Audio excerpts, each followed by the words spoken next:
또 한 번의 그런 큰 유행이 생길 수도 있다. 지금 수도권의 중환자 시설이 다른 환자로 이미 많이 차져 있는 상황. 의료 체계에 상당히 부담이 될 거라는 얘기죠. 네. 만약에 수도권에 특별한 대책을 강구하지 않으면 한 달 정도에는 그게 누적돼가지고 2명이 4명, 4명, 8명 되고 이렇게 늘어나니까 경제 망하는 거 아니야? 이런 목소리도 있잖아요. 뭐 자꾸 이상한 소리를. 예. 아니,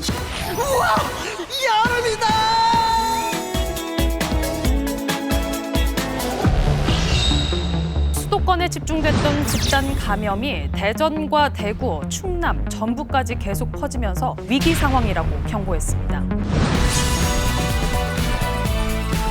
우리나라처럼 조기 진단, 조기 격리를 열심히 하는 국가에서 이게 느슨해지면 다시 경제 규모가 없어지는 상황이 됩니다.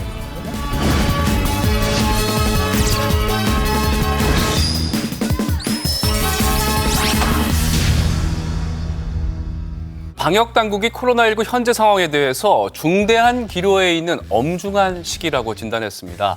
그런데 이미 여러 차례 이런 이야기를 반복해온 분이 있습니다. 오늘도 간절한 마음으로 이 자리에 나오셨다는데요. 한림대 감염내과 이재갑 교수님 모셨습니다. 안녕하십니까? 네, 안녕하세요. 네, 반갑습니다. 이제 2차 유행이 올 수도 있다. 이런 전문가들의 의견들이 나오고 있더라고요. 분석도 나오고 있는데. 예, 그러니까 2차 유행이 뭡니까? 2차 유행이라는 거는 한 번의 이제 유행을 겪었는데 다시 이제 느슨해지거나 경제 활동이 재개되면서 사회적 거리두기나 이런 부분들, 일단 생활 속 수칙들이 무너지게 되면 또 한 번의 그런 큰 유행이 생길 수도 있다. 스페인 독감 같은 경우에 오히려 너무 작게 유행하니까 방심했다가 두 번째 유행일 때 훨씬 더 많은 유행이 되면서 거의 대부분의 사망자가 2차 유행 때 발생했었거든요. 그런 상황이 혹시나 오지 않을까 하니까 그래도 환자가 적을 때 철저히 준비하자는 개념으로 말씀을 드리고 있는 겁니다. 근데 교수님, 하루 확진자가 뭐 50명 안팎이지 않습니까? 이 정도면은 우리나라 의료 체계에서 다 이겨낼 수 있는 수치가 아닌가 싶기도 한데요. 50명도 만약에 한 달 내내 이렇게 50명이 발생을 하면 누적된 환자가 1,500명이고요. 환자들 대부분 한 달 정도 입원을 하고 있거든요. 만약에 그게 100명, 200명 돼서 한 달만 발생을 하면 3, 4천 명이 갑자기 발생을 하는 상황이 돼버리니까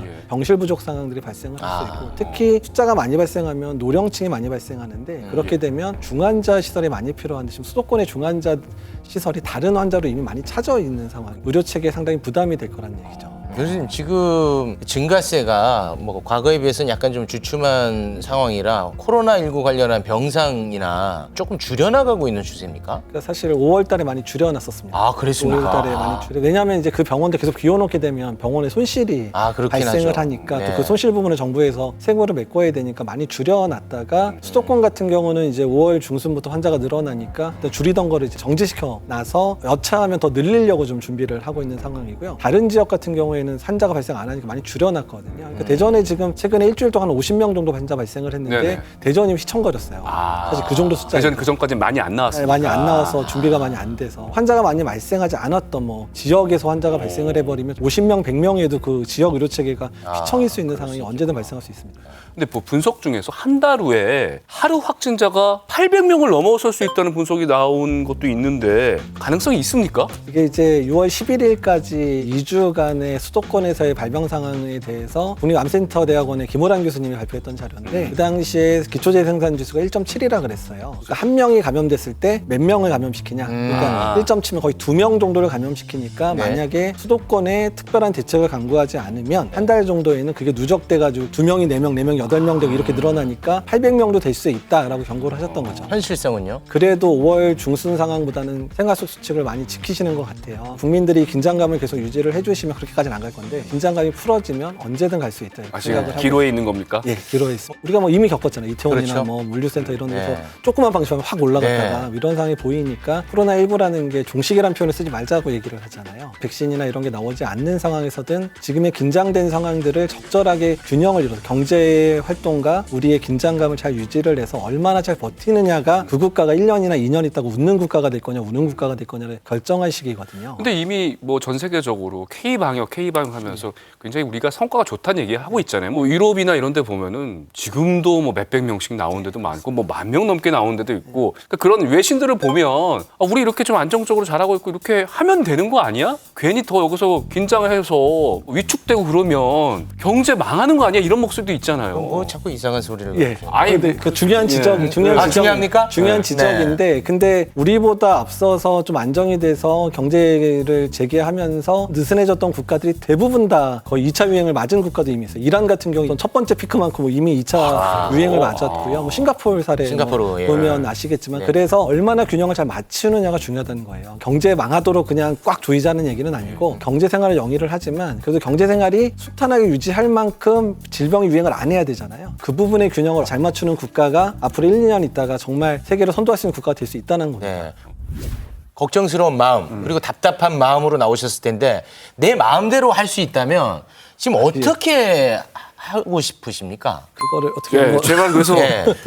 교수님 말씀 듣고 자. 예, 정부와 국민에게 이재갑이 바란다 네. 이러면서 자, 사람 많은 곳에 가지 않기. 예, 가지 않길 뭐 유흥주점, 클럽 사람이 많이 모이는데 마스크를 쓸 수 없는 그런 상황들이 많이 벌어지는 거죠. 본인도 감염되고 가족들에 전파될 수 있는 그런 부분들이 있으니까 네. 두 번째 고위험 시설 일단 폐쇄. 이제 네. 몰매를 맞을 수도 있는데 네. 최근에 집단 발병이 일어난 시설들이 있죠. 네. 방문 판매 네. 센터라든지 확실하게 이제 안전하다라는 그런 진단이 내려질 때까지 조금 쉬게 만들어야 돼요. 아, 좀 쉬어야 된다. 네. 마지막 자, 솔직한 고백은 고백? 뭐죠?